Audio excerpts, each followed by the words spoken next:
السلام علیکم ورحمۃ اللہ وبرکاتہ۔ الحمدللہ رب العالمین والصلاة والسلام علی رسولہ الکریم، اما بعد۔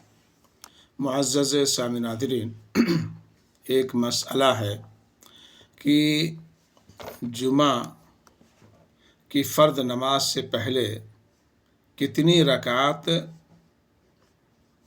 پڑھنا جائز ہے؟ اس کا جواب یہ ہے کہ جمعہ کی فرض نماز سے پہلے رکعات کی تعداد کی کوئی حد متعین نہیں ہے، آدمی جتنا چاہے پڑھے، کیونکہ آپ صلی اللہ علیہ وسلم نے بغیر تعداد متعین کیے ہوئے فرمایا، صحیح مسلم حدیث نمبر 857، من اغتسل ثم اتى الجمعة فصلى ما قدر له، کہ جو شخص غسل کرے پھر جمعہ کے لیے آئے اور جتنی رکعات مقدر ہو اسے پڑھے۔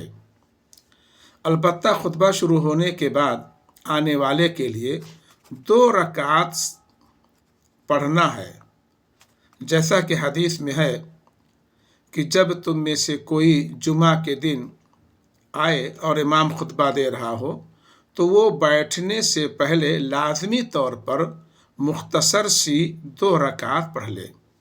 صحیح مسلم حدیث نمبر 857۔ اللہ رب العالمین ہمیں دینی مسائل کے سمجھنے اور سیکھنے کی توفیق عطا فرمائے۔